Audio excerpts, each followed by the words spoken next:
നൈനുകുട്ടിക്ക് ഇന്ന് സ്കൂളിലേക്ക് കൊടുത്തു വിട്ടത് ഒരു street style egg fried rice ആണ് കേട്ടോ.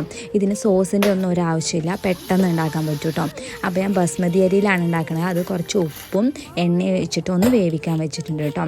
പിന്നെ നൈനുവിന് ആപ്പിൾ കൊടുത്തുവിട്ടുണ്ട്. ആപ്പിൾ നമ്മൾ കുറച്ച് നേരം കട്ട് ചെയ്ത് വെച്ച് കഴിഞ്ഞാൽ അതിൻ്റെ കളറൊന്ന് ചേഞ്ചായി വരില്ലേ. അത് ചേഞ്ച് ആവാതിരിക്കാൻ വേണ്ടിയിട്ട് കുറച്ച് വെള്ളത്തിൽ ഉപ്പ് ഇട്ടിട്ടൊന്ന് ആ ആപ്പിൾ കട്ട് ചെയ്ത് വെച്ച് ആപ്പിൾ ഒന്ന് ഡിപ്പ് ചെയ്തെടുത്താൽ മതി കേട്ടോ. കളറൊന്നും മാറില്ല. അത് സ്കൂളിലേക്ക് കൊടുത്തു വിട്ടാൽ മതി.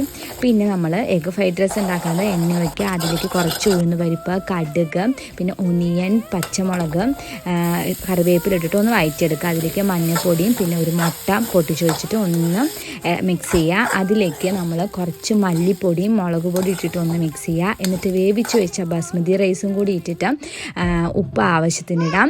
എന്നിട്ട് കുറച്ച് കുരുമുളക് പൊടിയും കൂടി ഇട്ട് കഴിഞ്ഞാൽ നമ്മുടെ എഗ്ഗ് ഫ്രൈഡ് റൈസ് റെഡി ആവും കേട്ടോ. ഈസിയാണ് ഉണ്ടാക്കാൻ വേണ്ടിയിട്ട് കേട്ടോ. കുട്ടികൾ